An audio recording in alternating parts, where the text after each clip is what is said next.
Ven Espíritu Santo y llena los corazones de tus fieles. Enciende en ellos el fuego de tu amor.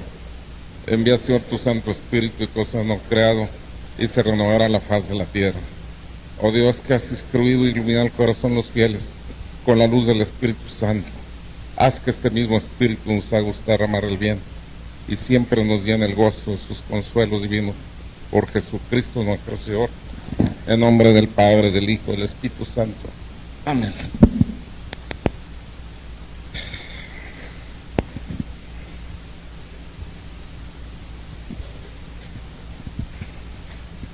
Dos dogmas importantísimos de nuestra fe son la existencia del cielo y la existencia del infierno.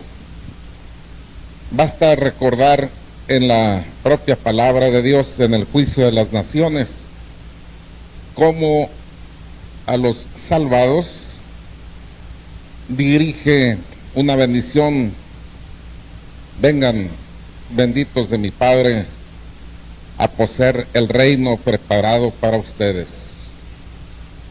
Y también una maldición a los réprobos, a los condenados: vayan malditos de mi Padre al fuego eterno.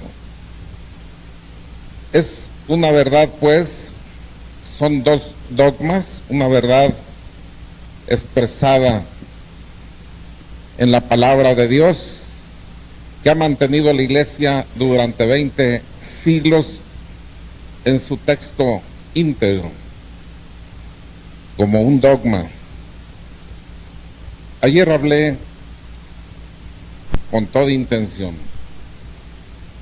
para que pudieran poner en contraposición el dolor de perder para la eternidad el gozo eterno de Dios.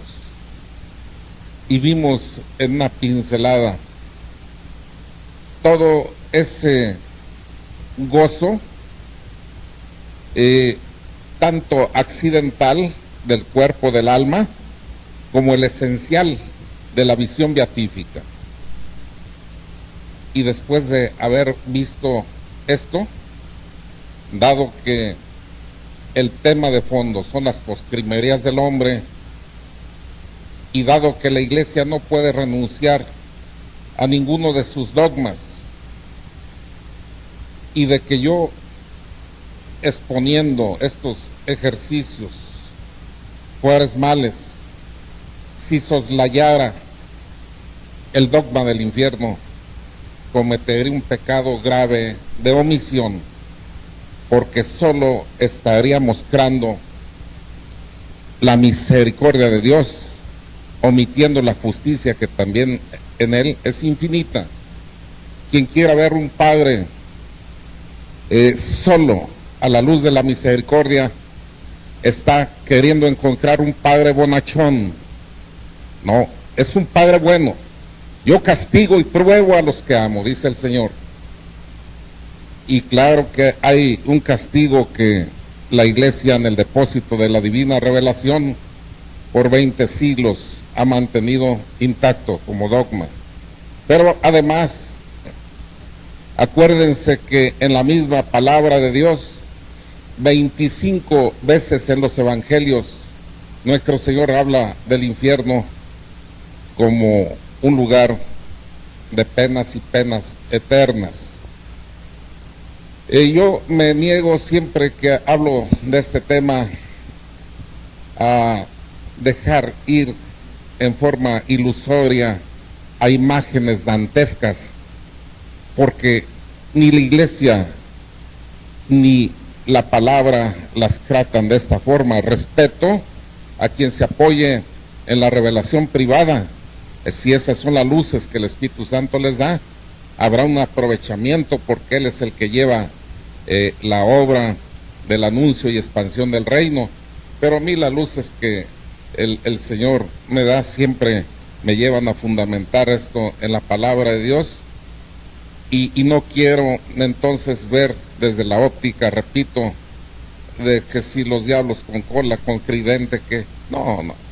Yo voy a ir a lo esencial de lo que es el infierno, y lo voy a ver repito, porque cometería, ya lo dije, un pecado grave de omisión si dejara de hablar de él, habiendo hablado de la existencia del más allá, de la existencia del alma, de la muerte, del juicio, del cielo, con toda intención, para que habiendo paladeado la exquisitez del cielo, ahí lo van a recrear en sus cassettes, para que dejen volar esa imaginación iluminados por el Espíritu Santo, y luego sientan el vacío de perder toda esa belleza, toda esa ricura a que nos referimos ayer. Porque el infierno básicamente consiste en tres cosas: en la pena de daño, que es propiamente la condenación. ¿Y en qué consiste la pena de daño? En el alejamiento del alma de su Señor para toda la eternidad. Yo he dicho que cuando se desprende en la muerte real el alma del cuerpo, ya libre el alma de la pesadez de la materia, empieza a elaborar discursos intelectuales no articulados.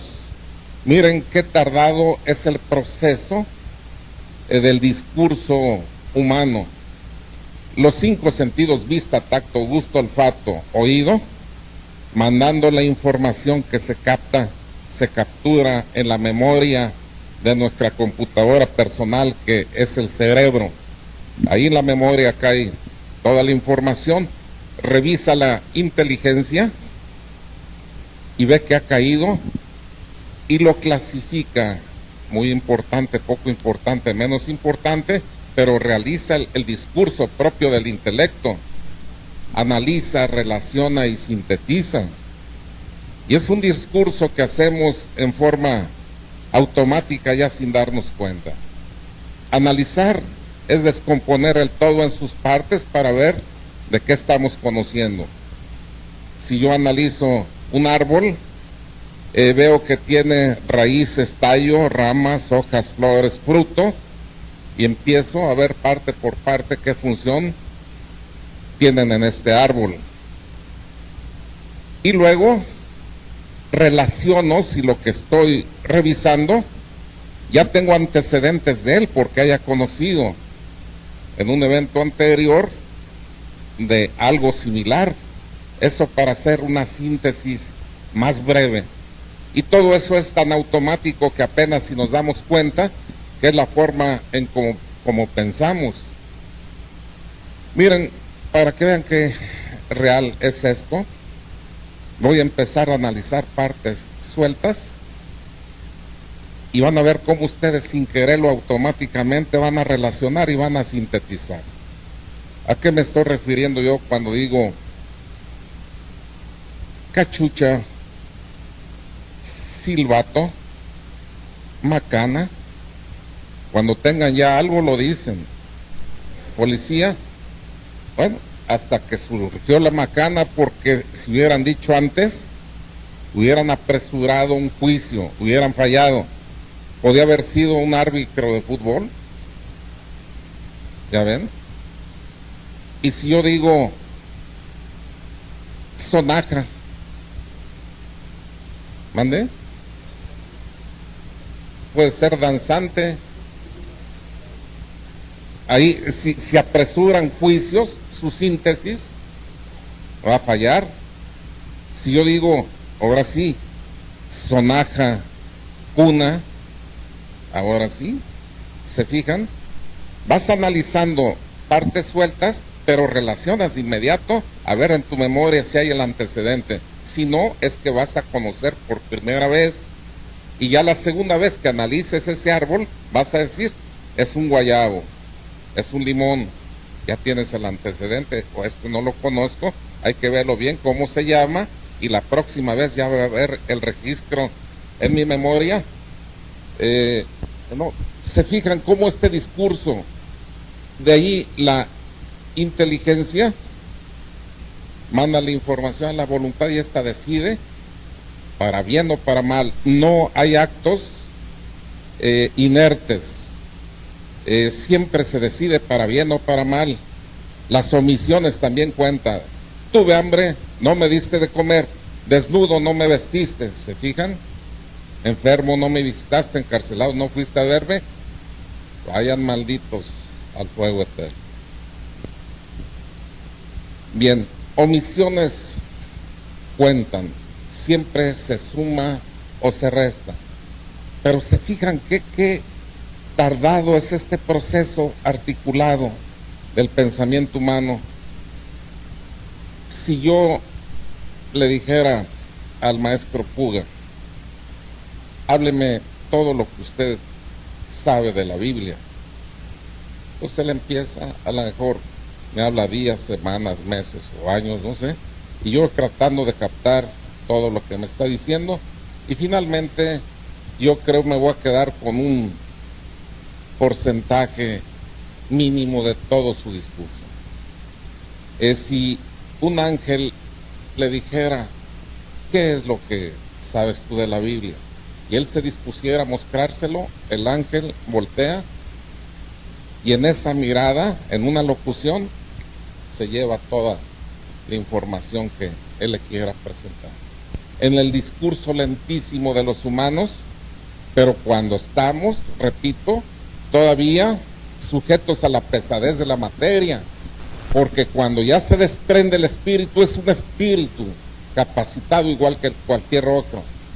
Y entonces sí, empieza a ver por locución y en ese momento empieza a ver todo lo que yo les dije el día de ayer, ese universo maravilloso al que ha renunciado.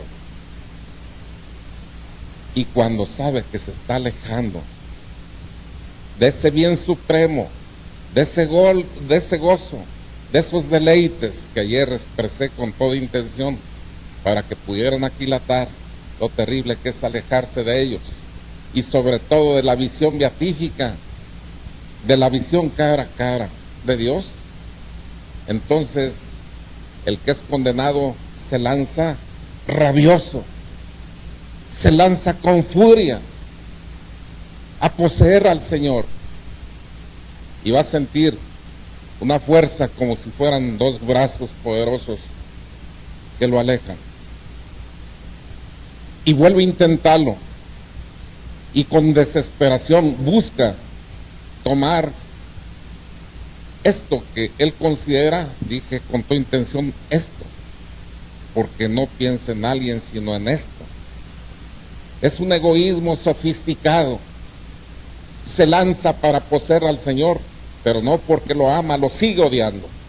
Porque cuando se sella la suerte de un alma, cuando cae, el árbol ahí se queda. En la otra vida no se pueden hacer cambios sustanciales. El hombre está formado por cuerpo y alma. Y los actos humanos se dan por un hombre que está constituido por estas dos naturalezas, una material y una espiritual. La materia sola del hombre, o sea, su cuerpo físico, no es un humano. Desprendido del alma es un cadáver. El espíritu solo no es un humano. ¿Es solo un espíritu, acaso un fantasma? Por eso cuando se desprende el alma del cuerpo, ya no hay posibilidad de seguir haciendo actos humanos, morales, que cuenten para bien o para mal. Ahí queda sellada la suerte para la eternidad.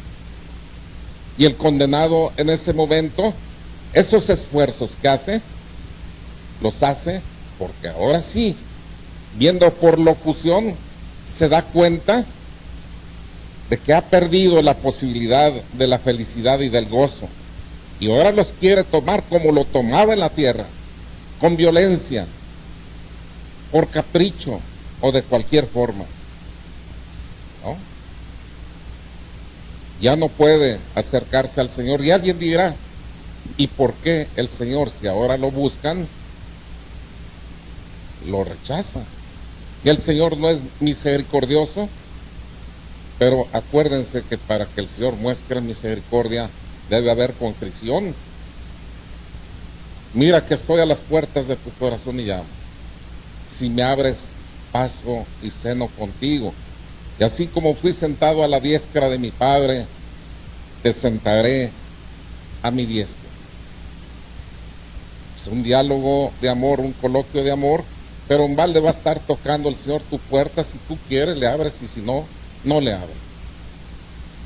Entonces el condenado se fue resistiendo la gracia del Señor, y ahora es imposible que haga cambios, y puesto que ha quedado impedido por lo manchado de su pecado mortal, que es pecado de muerte, el reino de Dios es reino de vivos, no de muertos. Además, al reino de Dios se va en grado de perfección. Luego vamos a hablar del purgatorio. Ni siquiera la mayoría de los salvados van directos al cielo, tienen que purificarse.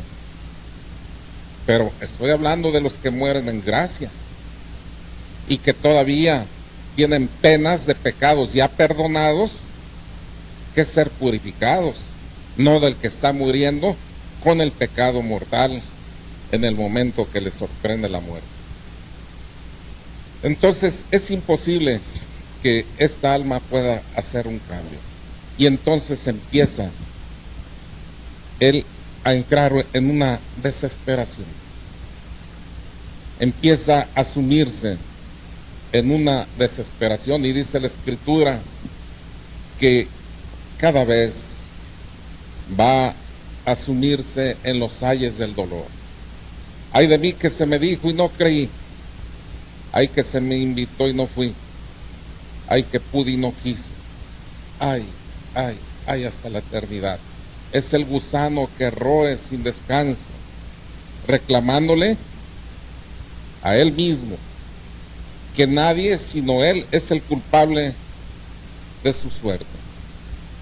Esto, el quedar privado del gozo esencial del cielo, que es la visión beatífica, y para toda la eternidad, a más de que no son pocos los gozos accidentales del cuerpo y del alma que ayer vimos, el encontrarse con los amigos, con los familiares, con los santos, con los ángeles, con la Virgen Santísima, con Cristo, y finalmente la visión beatífica que fuimos describiendo paso a paso.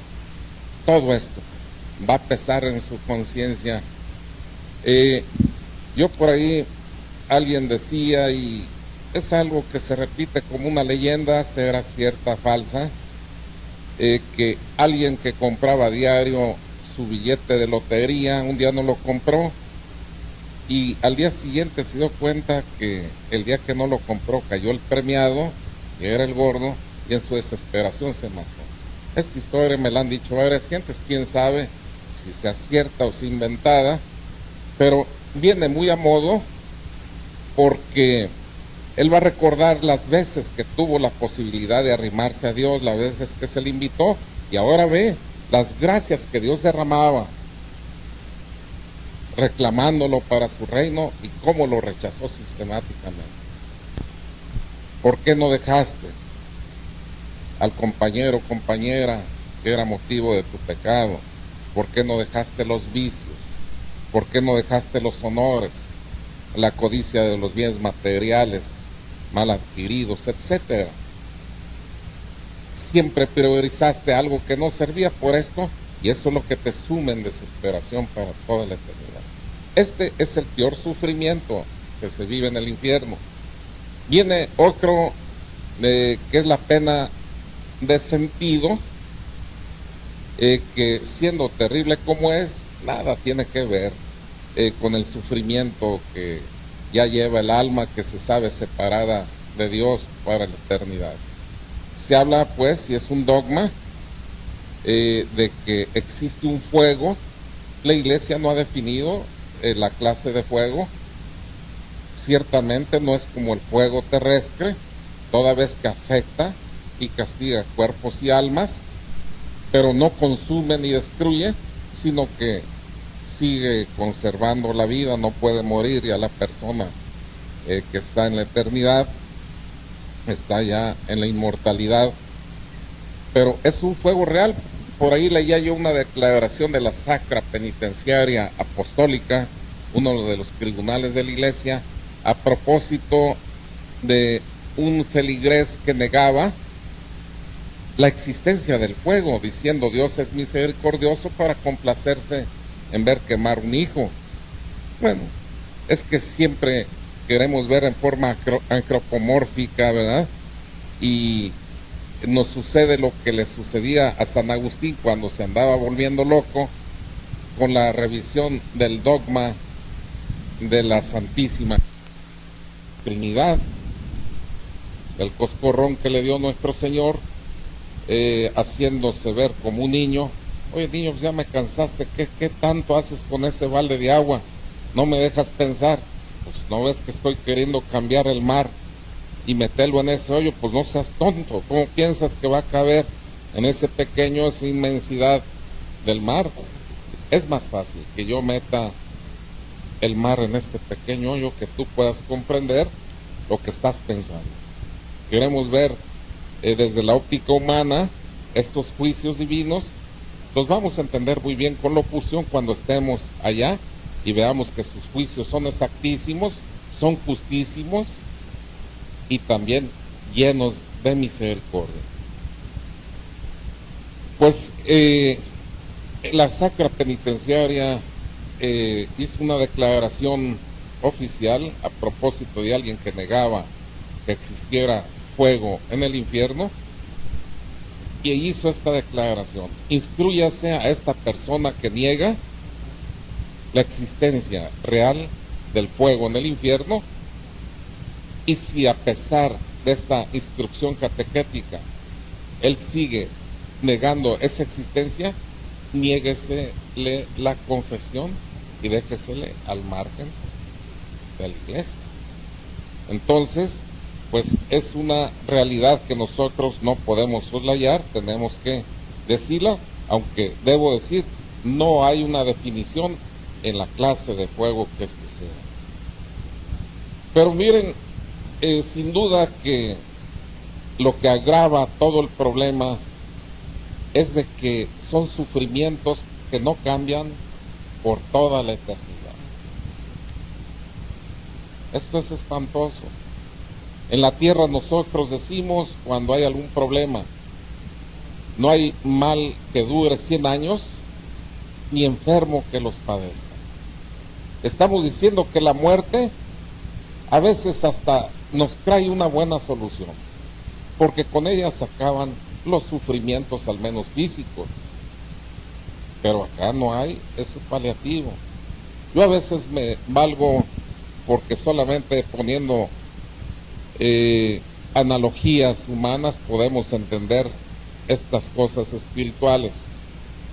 Yo me valgo de este ejemplo y les digo: imaginen que un condenado cayera a su celda del infierno, y estoy hablando de un lugar, es más bien un estado que un lugar, aunque después de la resurrección de la carne y del juicio universal, sí va a ser un lugar, y para el demonio también, la ajena. Y a propósito de la ajena, esto es espantoso.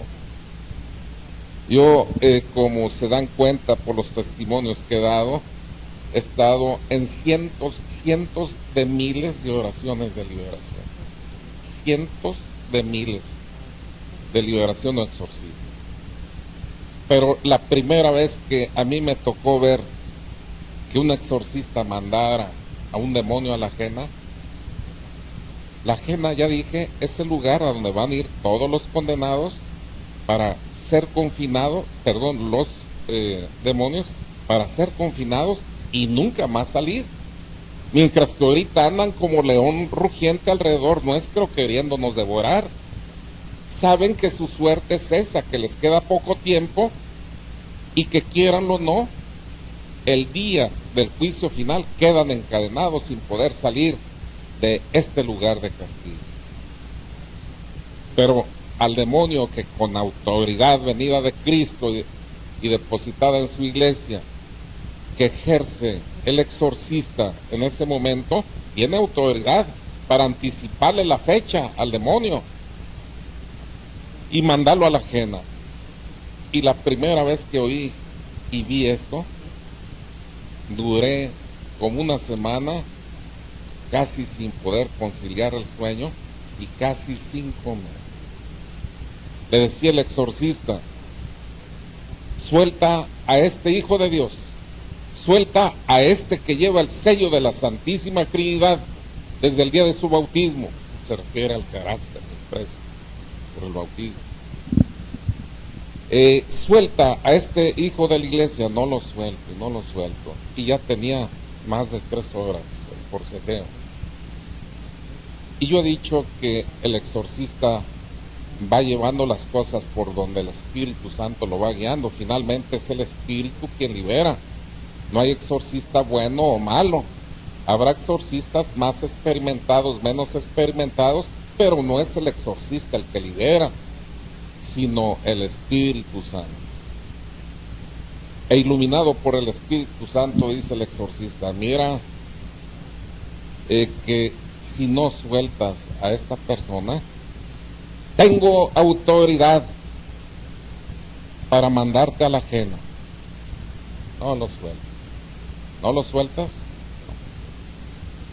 Pues en el nombre de Jesucristo, aquel que tiene poder para mandarte a la ajena, que es juez de vivos y muertos, te mando a la ajena.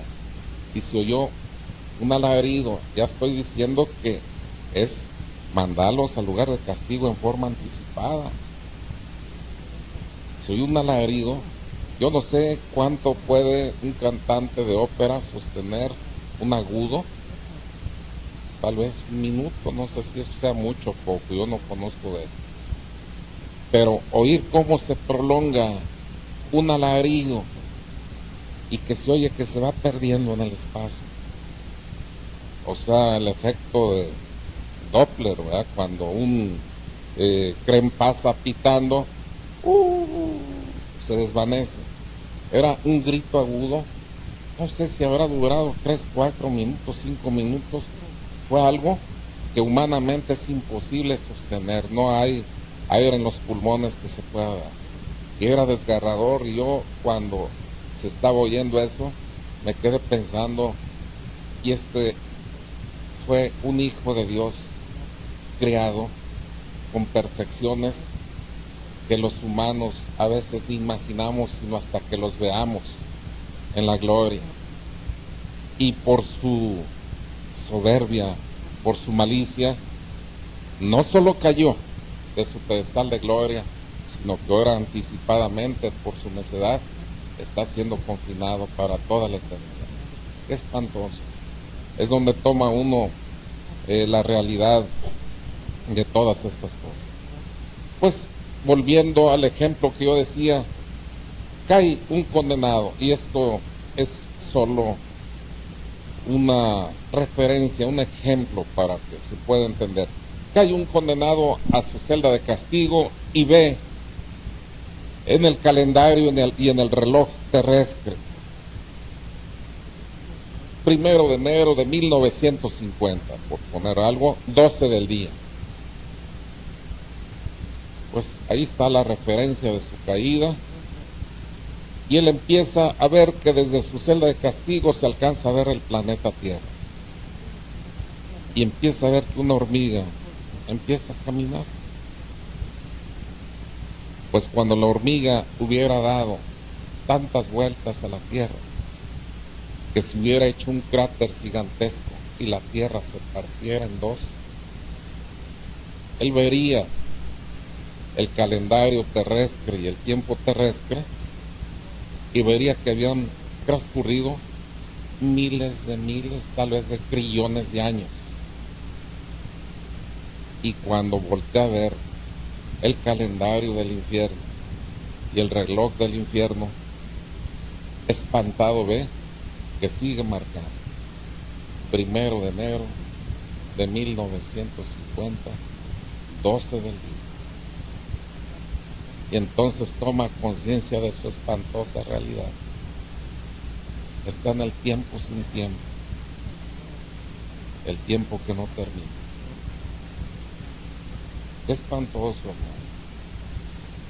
Son temas que de verdad incomodan, pero tratando de cumplir con la formación de conciencia en estos ejercicios cuaresmales, para mí es una obligación bajo pecado no tocar, soslayar este dogma del infierno. Pues hay una manifestación de Dios, fruto de su misericordia.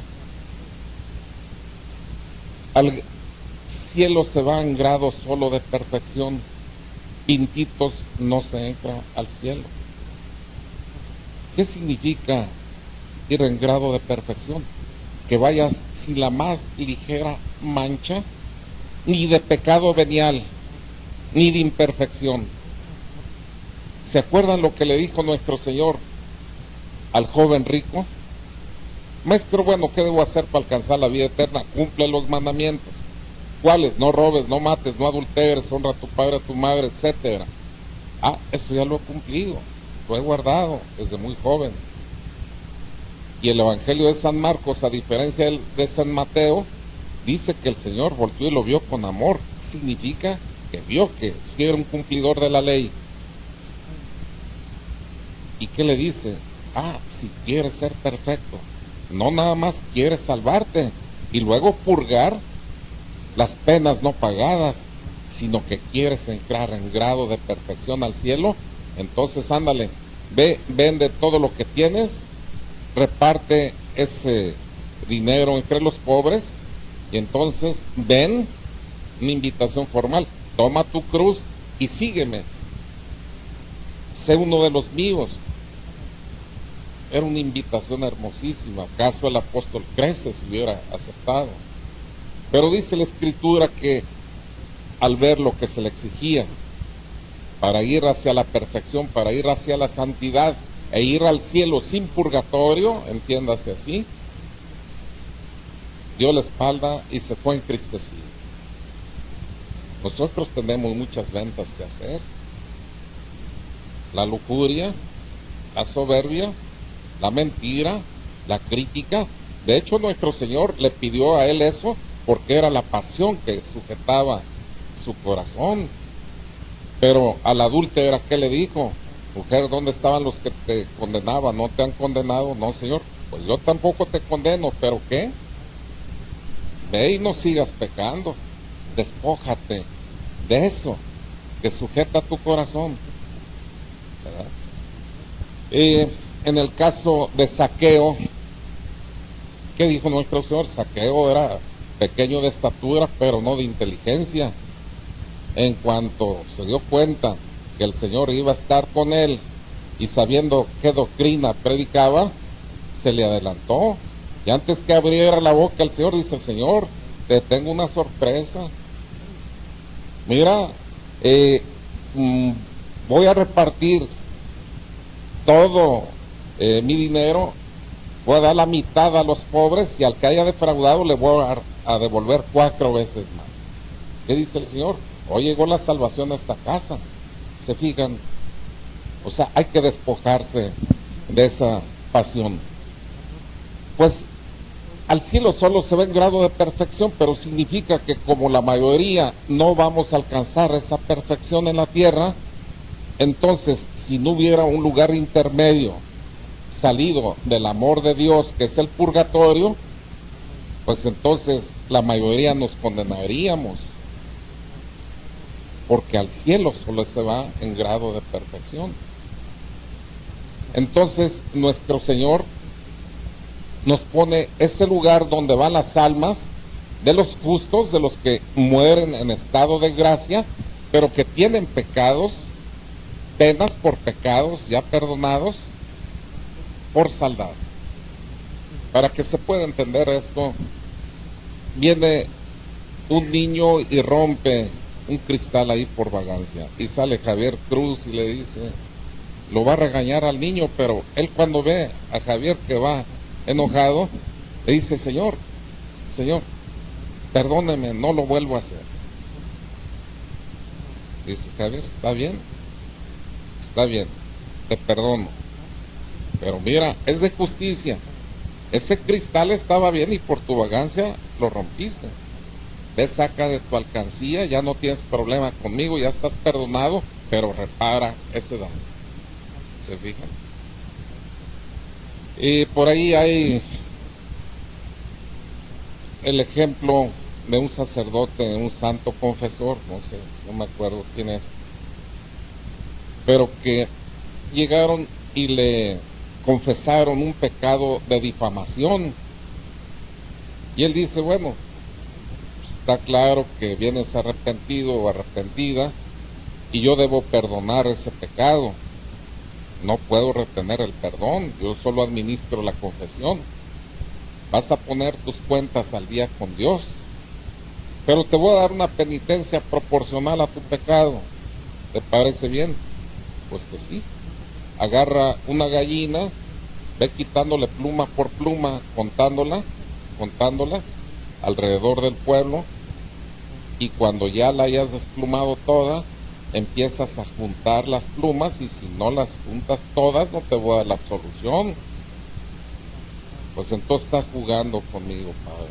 No. Mira, eso hiciste tú con esta persona que difamaste.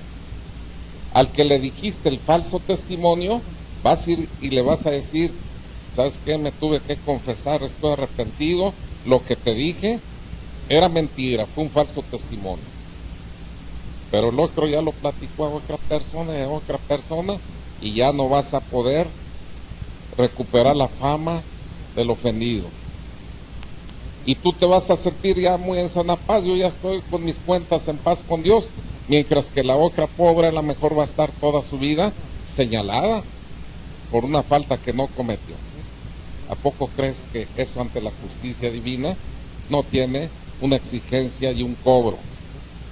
Pues vas a pagar proporcionalmente al daño que hiciste. Y si mueres en ese momento confesado, no te vas a condenar, pero vas a purgar en el más allá por ese pecado. Las citas que se refieren, por ejemplo, al purgatorio, pues está la de Macabeos 12, 39, 46. En una fracción dice, es un pensamiento sano y saludable el rogar por los difuntos a fin de que sean liberados de sus pecados. O sea que hay un lugar donde son purificados, y la oración de ustedes y mía les hace bien para que sean perdonados esas faltas. Los de allá piden por los que están aquí, los que estamos aquí pedimos por los que están allá.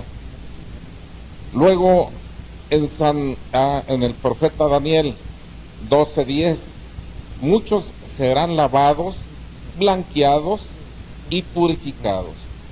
O sea, la gran mayoría va a pasar por hay que pedirle siempre a Dios no pasar por el purgatorio. Es una gracia que hay que pedirle, y hay que estar trabajando por ello. Yo no sé, les digo, cuando no se tiene el fundamento de la palabra de Dios, sino que es solo una referencia humana, una revelación privada, yo soy prudente, pero ilustres franciscanos se refieren a esto que yo les voy a decir. El Padre Pío, pues uno de los santos más grandes de los últimos tiempos. Hay referencias increíbles de la virtud heroica que practicó. Por ejemplo, un día le tuvieron que hacer una operación en el recto, y le pidió al doctor, no quiero anestesia. Oiga, padre, es una zona muy sensible. No quiero anestesia. Y el doctor pensó que a lo mejor había hallado ya una forma de control mental para impedir el dolor, una autohipnosis o una cosa similar, y no quería que su cuerpo se intoxicara con fármacos, para dormirse. Y aceptó, lo operó, y el padre silencioso hasta que terminó la operación, 3 horas o más, y se le olvidó que no tenía anestesia, y luego se maravilló. de verdad que tenía un recurso el padre para evitar el dolor, y dio la vuelta para felicitarlo. Ya acabamos, padre, qué bueno. Dio la vuelta y vio que estaba llorando el padre a lágrima viva, el padre Pío, y todavía se disculpó, le pidió perdón a él y a Dios por no saber soportar el dolor sin expresarlo externamente. Oigan, pues ¿qué nos dejan? Pues se los voy a decir, para los que piensan, vamos diciendo, que los juicios de Dios son leves. Yo no tengo, vamos diciendo, capacidad moral de probar esto, pero lo han dicho ilustres franciscanos. El padre Pío era un franciscano capuchino, y entre ellos se comenta esto, que estando uno de los frailes barriendo el templo, se sorprendió, vio una figura sentada ahí en una de las bancas ante el Santísimo, y decía, de no ser porque ya tiene días de muerto el padre Pío, cualquiera diría que se trata de él. Y se seguía acercando y seguía creciendo su sorpresa. No. Igualito al padre Pío. Y decía, pero esto no es factible toda vez que sé y fui testigo de que murió y está enterrado. Pero por fin, cuando ya estuvo muy cerca, se dio cuenta que sí era el padre Pío. Y dice, padre Pío, ¿usted aquí? Y que él le contestó, sí, no he visto todavía el rostro, la esencia de Dios cara a cara. Todavía estaba purgando cosas. Pues, ¿qué nos dejan? Miren, les voy a decir algo. ¿Conocen ustedes al padre Gabriel Mariscal? Pues ahí les va. Yo el reencuentro con él, que fue algo sobrenatural y portentoso, cuando ya nos reencontramos, es mi padrino, ya les dije, de primera comunión, canadiense Cecil Chalifú, que duró 3 años sin tomar alimento más que la Eucaristía. Y dice el padre Gabriel que le volaba la Eucaristía de su mano a su boca. Y ya para morir, le dijo el padre Piech, que era padre espiritual de ambos, Cecil, no vas a pedir por el padre Gabriel, por el bien que te ha hecho. Y ella dice, me oui, pero sí, claro que sí, en la Canadá francesa.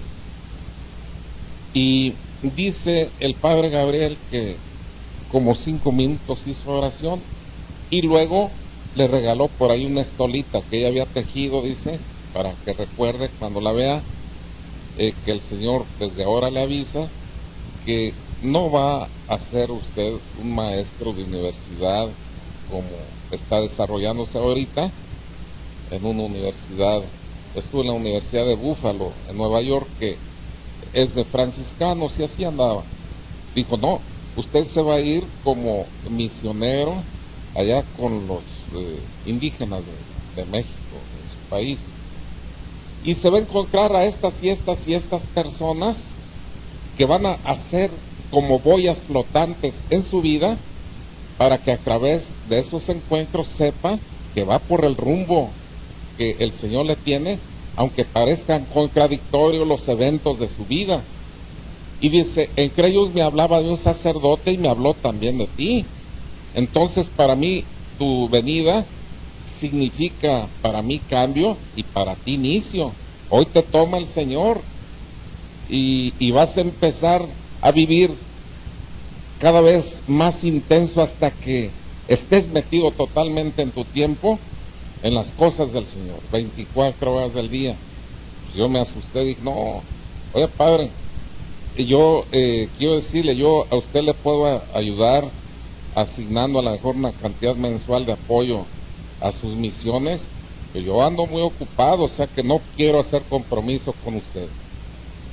Y él dijo, ¿para qué quiere tu dinero? Él te quiere a ti, anótalo en el libro de tu vida. Pues ese y muchas profecías que se cumplieron, pero a donde voy es esto. Yo le dije, ¿no será otra persona la que le profetizaron? Dijo, no, las cosas de Dios son exactas. Te voy a poner un ejemplo para que veas que no hay forma de fallar.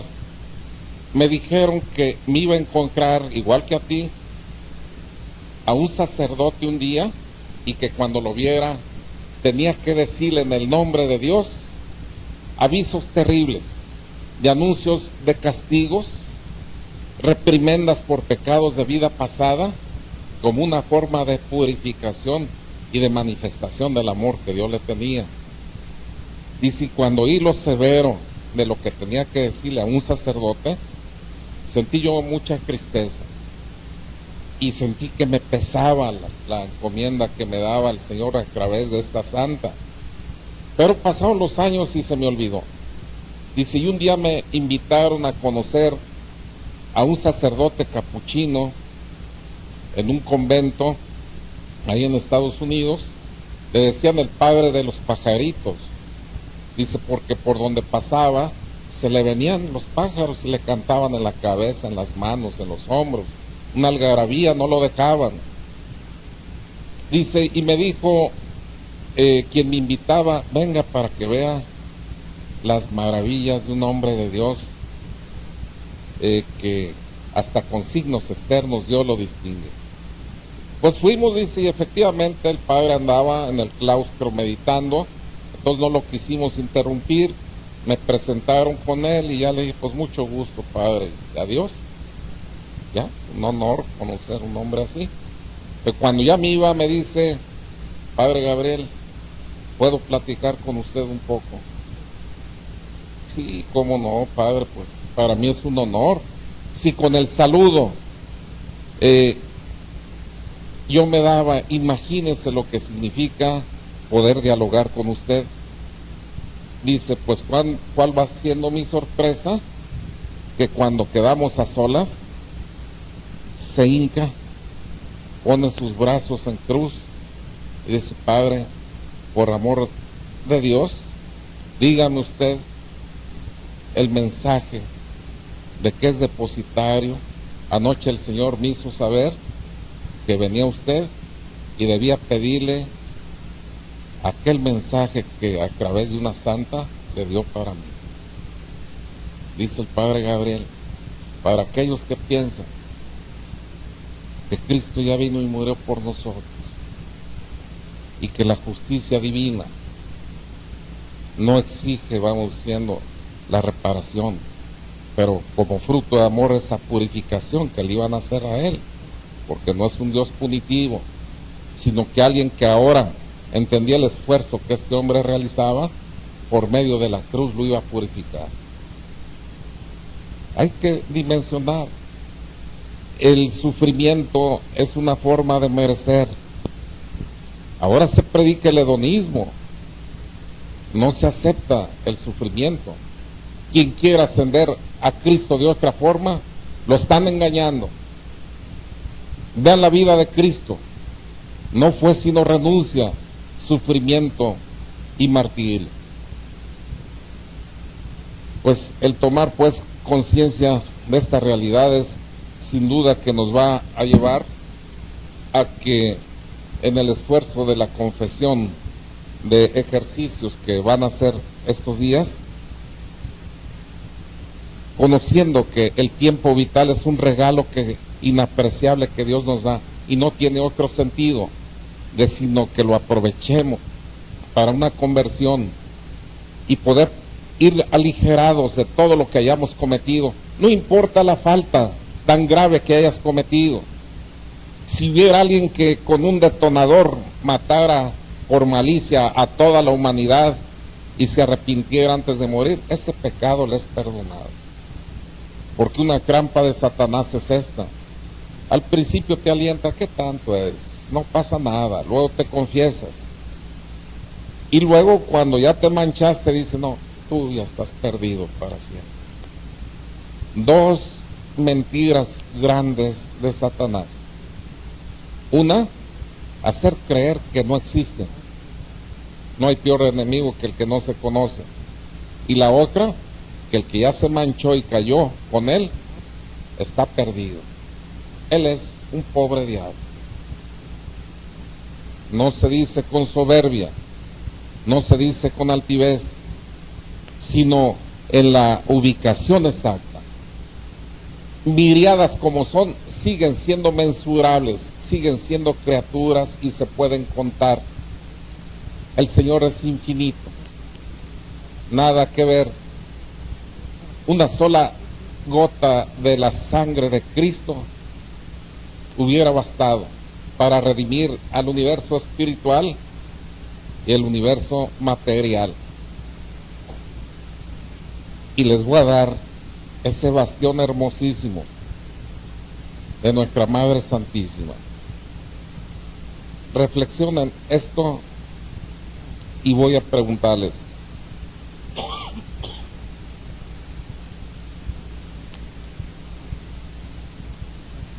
una sola gota de la sangre de Cristo, ¿están convencidos o convencidas de que bastaba para la redención?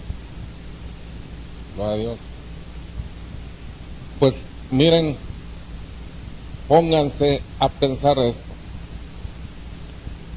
Cuando Jesús estuvo en el vientre de la Virgen Santísima,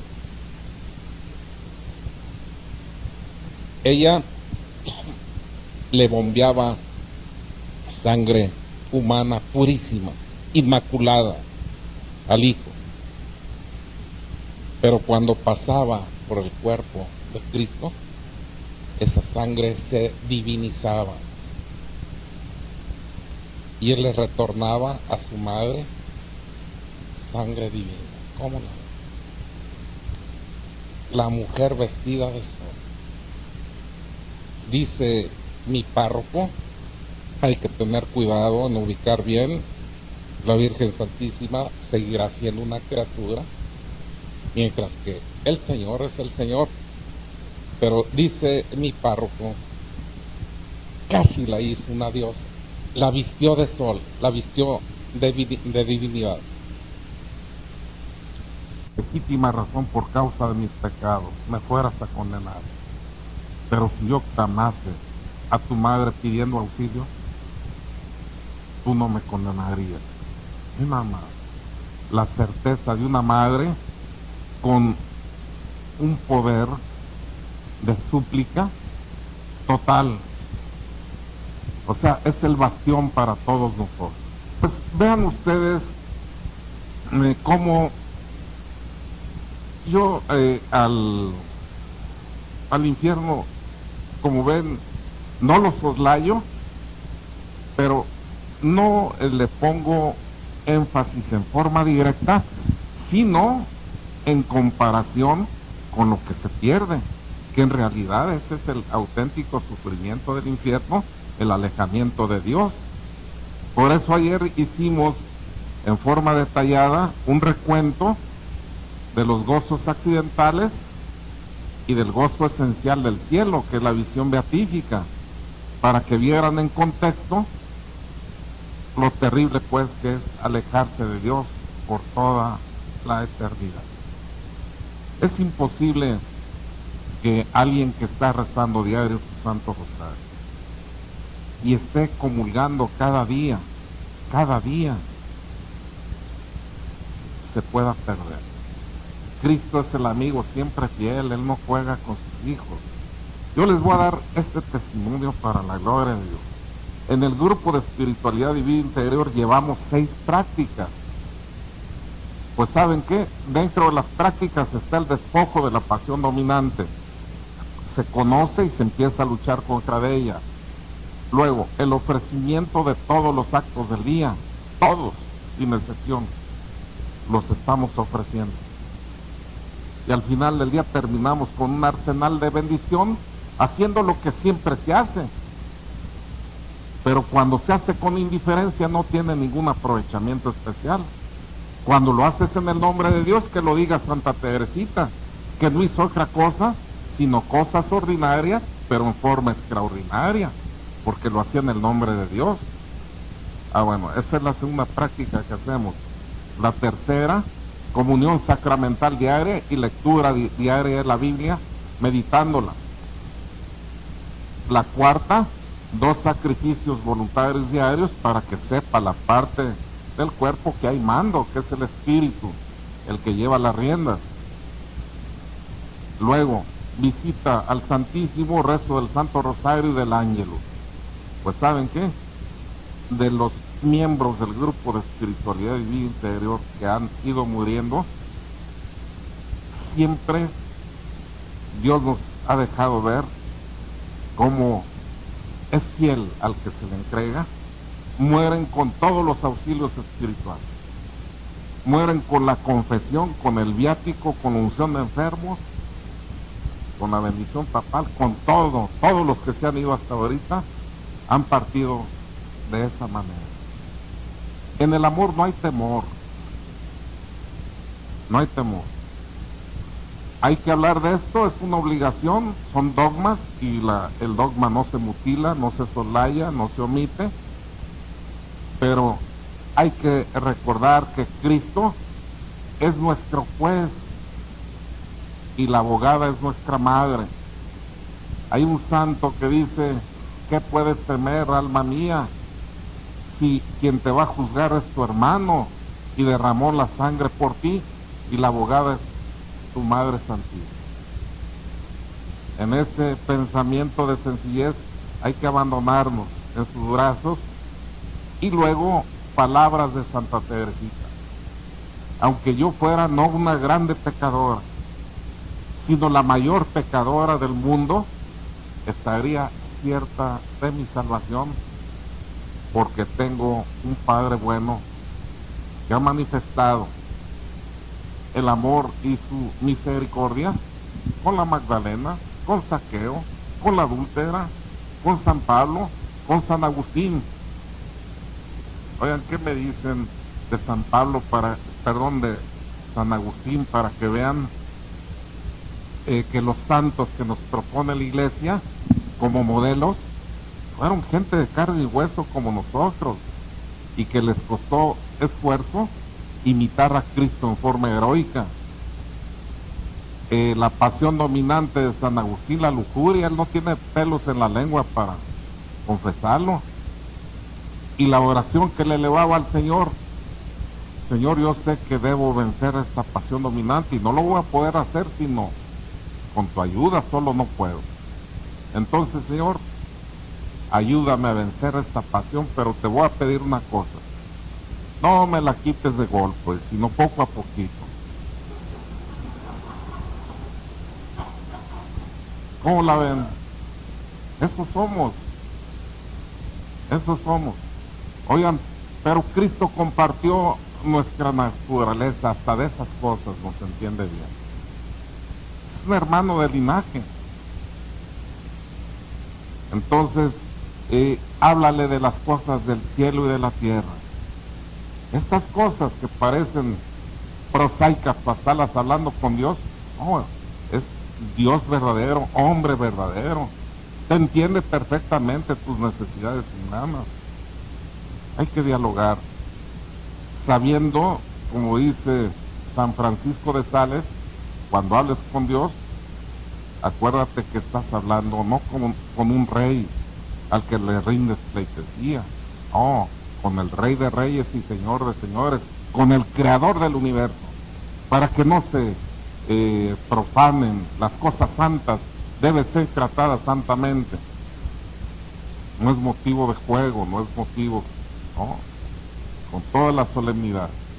Dice, pero con la confianza que le hablas a la mejor de las madres. ¿Cuál es la mejor de las madres? ¿La del vecino o la mía? Bueno, con esa confianza, porque le hablas a tu mamá.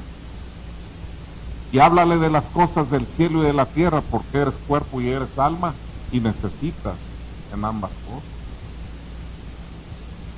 Y háblale como le hablas a un amigo, sin enrollarte, mano. Pues, ¿qué le quieres presumir al Señor de Verbo, mano? Conoce de lo que estás hecho. A veces hasta lo queremos enrollar, mano. ¿Verdad? Entonces, ya llegó el Padre. Se me hace que el Señor quería sacarles el chanclas, mano. Vamos.